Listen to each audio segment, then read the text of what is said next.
Ketika kita mendorong benda yang berat, seperti meja, kita harus memberikan gaya yang cukup besar untuk dapat menggerakkan meja tersebut. Berbeda ketika kita mendorong tong sampah, gaya yang kita perlukan lebih kecil. Dinamika gerak ini dijelaskan oleh ilmuwan fisika yang bernama Isaac Newton. Newton memperkenalkan 3 hukum dinamika gerak.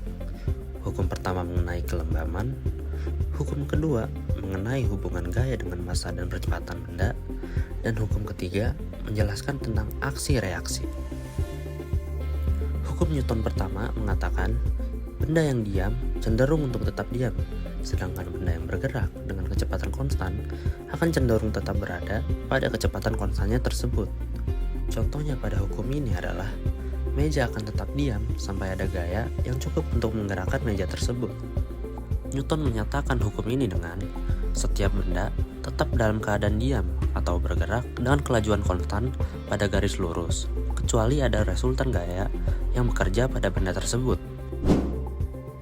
Hukum Newton pertama menyatakan benda cenderung mempertahankan keadaannya selama tidak ada resultan gaya yang bekerja pada benda tersebut. Apa yang terjadi ketika ada resultan gaya pada benda tersebut? Hasil eksperimen Newton menemukan bahwa benda tersebut akan mengalami perubahan percepatan.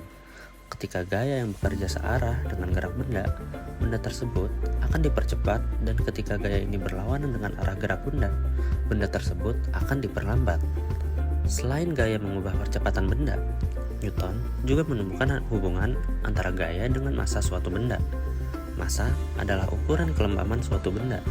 Hal ini disebabkan oleh semakin besar massa sebuah benda, semakin besar gaya yang diperlukan untuk menggerakkan benda tersebut. Hubungan antara gaya dengan massa dan percepatan bisa dituliskan sigma F sama dengan M kali A.